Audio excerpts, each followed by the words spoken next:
Est-ce qu'on vous a déjà dit que vous étiez difficile? Moi oui, plusieurs fois et dans différents contextes. Ce qui est rigolo, c'est que de la bouche des personnes dont je l'ai entendu, ça sonnait comme quelque chose de négatif, le contraire d'une qualité. Et pendant des années, je l'ai cru. J'ai cru que ce que les autres me renvoyaient comme étant être difficile, c'était quelque chose de négatif. Et avec le temps, j'ai pris conscience non seulement que c'était pas négatif, mais que c'était carrément essentiel à la construction de l'être que je suis, unique, une étape essentielle pour mieux connaître mon individualité. Je pense que si la vie avait voulu que nous soyons tous identiques, avec les mêmes goûts, les mêmes envies, les mêmes comportements, la vie nous aurait fait de cette façon-là. Or, c'est pas du tout ce qui nous est proposé. Nous sommes tous différents, nous avons tous des particularités, des spécificités, et je crois que nous sommes là pour explorer ça et pour le vivre pleinement et pour l'offrir au monde. Parce que pour moi, la diversité, c'est ça notre richesse. Et en fait, dans le premier contexte où j'ai entendu que j'étais difficile, c'était au niveau alimentaire. Pourquoi ? Parce que je ne voulais pas manger de fromage. Je n'appréciais pas le fromage. Et alors on me sortait à chaque repas, mais tu sais pas ce que tu rates. Et ce qui est rigolo, c'est que j'ai pris conscience des années après que, en fait, ne pas aimer le fromage, enfin ne pas savoir l'apprécier en tout cas, pour moi c'était salutaire parce qu'en fait, eh bien, je me suis rendu compte que les produits laitiers, particulièrement de vache, me créaient des réactions. J'étais en œdème, puisque j'étais gonflée, j'étais bouffie, parce que c'était des aliments qui me convenaient pas, quoi. Et je m'en suis rendu compte par l'expérience. Alors si en plus j'avais aimé le fromage, et qu'en me rendant compte que ça me faisait pas du bien, et il aurait fallu que j'apprenne à m'en passer, donc apprendre à me sevrer du fromage, parce qu'en fait je crois bien que ça a un côté addictif. Les personnes qui savent que le lait de vache ne leur fait pas du bien, mais qui sont accros au fromage, elles ont beaucoup de mal à s'en défaire. Ben je les plains. Et moi, finalement, c'est une chance. C'est vraiment une chance pour moi d'être difficile, parce que moi, j'ai pas ce problème-là. Donc voilà, du côté alimentaire, c'est un exemple. Ensuite, qu'est-ce que ça veut dire être difficile alimentairement parlant ? Moi, ce que je crois, c'est que la nature nous a fait avec une fonction d'égout. D'ailleurs, si vous avez vu le film d'animation Vice Versa, je trouve que c'est rigolo la façon dont c'est raconté. Justement, vous avez un petit personnage qui s'appelle Dégoût, et dès le début, on explique sa fonction. Elle est là pour empêcher la petite fille de s'empoisonner. Voilà, je pense que si on a une réaction de dégoût, ça a une fonction. Voilà, ça a son utilité, ça a sa place. À mon sens, on n'est pas tous faits pour manger la même chose, pour vivre la même chose, pour penser la même chose, pour avoir les mêmes comportements, etc. Donc c'est une richesse d'aller explorer qu'est-ce qui fait que nous sommes nous. Comment je suis moi au fond. Qu'est-ce qui est juste pour moi. On n'est pas deux pareils, donc c'est vraiment à chacun d'aller explorer ça. Et pour moi, c'est une vraie libération, c'est une vraie liberté que de pouvoir explorer ça, de pouvoir s'autoriser à être qui on est pleinement, à affirmer nos goûts, nos dégoûts, sans forcément les figer. C'est pas qui nous sommes, et puis ça peut varier d'un instant à l'autre, d'un jour à l'autre.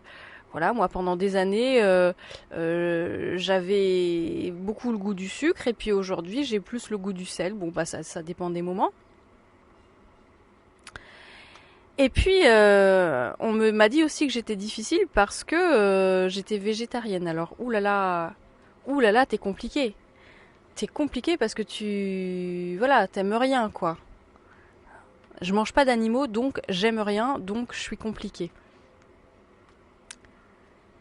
Moi, je me demande vraiment dans quel monde on vit quand on croit sincèrement au fond de soi que c'est compliqué de manger ce que la terre nous donne naturellement, à savoir les fruits et les légumes.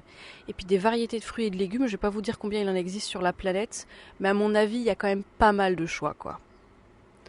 Et ça se limite pas, contrairement à ce que pensent la plupart des carnivores, à de la salade. Je veux dire, il y a des variétés, il y a de la variété, quoi. Et puis, moi, ça me paraît quand même bien plus compliqué de devoir tuer un animal pour se nourrir que juste d'avoir à cueillir un fruit ou un légume. Je sais pas ce que vous en pensez, mais enfin moi, ça me paraît quand même beaucoup plus simple. Autre domaine où j'ai entendu que j'étais compliquée ou difficile, domaine amoureux. Alors là c'est encore autre chose. Il y a une période où j'étais avec un homme que ma famille appréciait beaucoup. On aurait pu dire que c'était le gendre idéal parce qu'il se fondait parfaitement dans le décor. Il s'entendait très bien avec les membres de ma famille. Et quand j'étais amenée à voir les frustrations que je pouvais vivre au sein de la relation, si je les exprimais, en face, je pouvais avoir la réflexion comme quoi, mais je devrais déjà me satisfaire de ce que j'ai, c'est déjà très bien, et puis tu sais ce que tu perds, tu sais pas ce que tu retrouves. Sous-entendu, surtout ne lâche pas cet homme-là, parce que tu sais que déjà il a plein de qualités, que si tu le laisses partir, tu risques de te retrouver toute seule, et alors là c'est la cata. Et ce qui est rigolo, c'est que je prends conscience aujourd'hui que moi j'y ai cru à ces histoires-là. Puisque je suis restée longtemps dans cette situation en me disant non, mais arrête de rêver ma cocotte, hein. C'est déjà très bien que tu sois avec un homme comme ça. Donc remercie, apprécie ce que tu as et arrête de rêver. Et ben vous savez quoi? Il y a eu un jour où j'en ai eu ras-le-bol et je me suis dit non mais moi j'aspire quand même à autre chose et je pense que je vaux mieux que ça. Je vaux mieux que cette relation. Je dis pas que je vaux mieux que la personne parce que ça n'a rien à voir, il n'y a pas de comparaison. Mais je vaux mieux que cette qualité de relation-là. J'aspire vraiment à autre chose. Et parce que j'y ai cru, parce que j'ai osé dire non, dire stop, être difficile, soi-disant, ça m'a ouvert la porte à autre chose qui me convenait beaucoup mieux. Et c'est pas fini.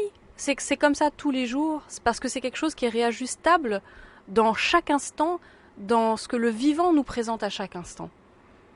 Alors aujourd'hui, je peux témoigner, sans sourciller, que j'ai une vie qui me correspond à 100%.